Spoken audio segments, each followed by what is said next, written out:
Salam sejahtera semuanya. Perkenalkan, saya Sabrina Elizabeth Simbolon dengan NPM 221410056. Di sini saya akan mempresentasikan materi saya yang berjudul Warga Negara dan Ketahanan Nasional.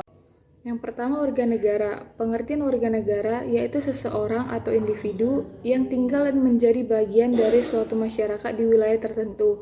Warga negara juga menjadi salah satu unsur atau syarat untuk terbentuknya suatu negara.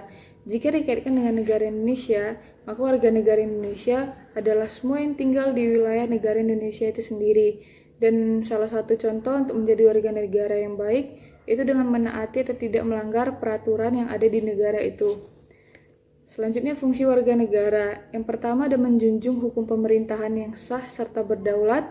Yang kedua, menghormati hak asasi manusia milik orang lain dalam kehidupan bermasyarakat, berbangsa, serta bernegara. Yang ketiga, tunduk kepada peraturan serta batasan yang ada dan sudah ditetapkan berdasarkan undang-undang serta peraturan yang berlaku. Yang keempat, menjaga persatuan serta kesatuan sebuah bangsa, sebuah negara.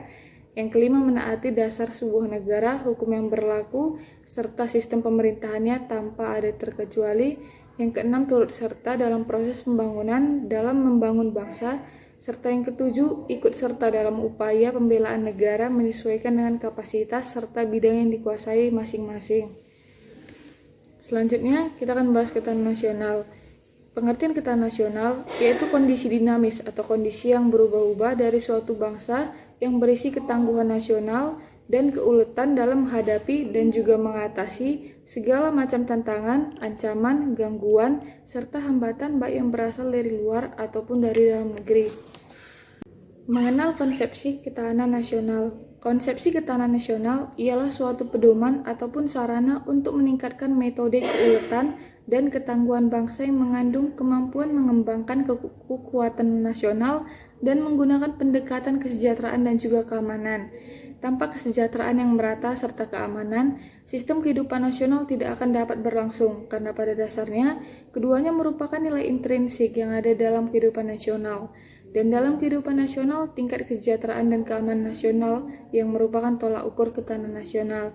Jadi, di antara kesejahteraan dan juga keamanan ini tidak bisa dipisahkan. Dalam penyelenggaraan membutuhkan tingkat keamanan tertentu, sebaliknya penyelenggaraan keamanan juga membutuhkan tingkat kesejahteraan tertentu.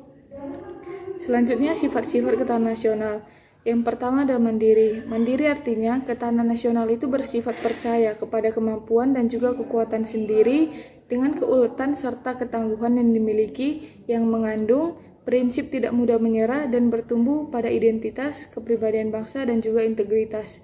Yang kedua ada dinamis, yaitu ketahanan nasional yang bersifat tidak tetap, melainkan bisa meningkat, bisa juga menurun, bergantung dengan kondisi atau situasi bangsa dan negara, serta kondisi lingkungan yang ada di sekitar.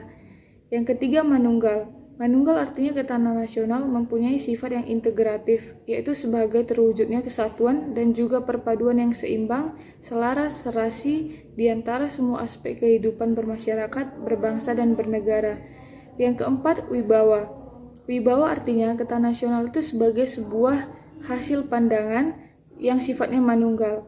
Artinya bisa mewujudkan kewibawaan nasional yang nantinya akan diperhitungkan oleh pihak lain, sehingga bisa menjadi daya tangkal suatu negara. Yang kelima, konsultasi dan kerjasama. Artinya, ketahanan nasional Indonesia tidak mengedepankan sikap konfrontatif dan antagonis, tidak juga mengandalkan kekuasaan atau kekuatan fisik saja, melainkan lebih kepada sikap konsultatif dan kerjasama, serta menghargai dan mengandalkan pada kekuatan, moral, dan kepribadian bangsa.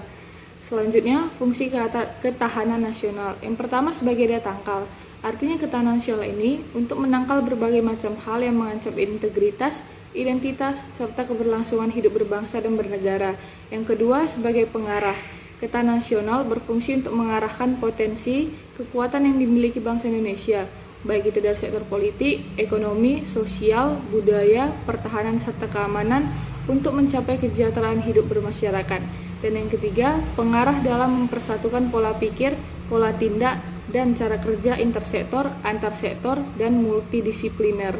Hal ini bisa dicapai bangsa Indonesia lewat kebijakan yang dibuat pemerintah dan menerapkannya dalam kehidupan berbangsa dan bernegara agar masyarakat dapat hidup adil dan makmur.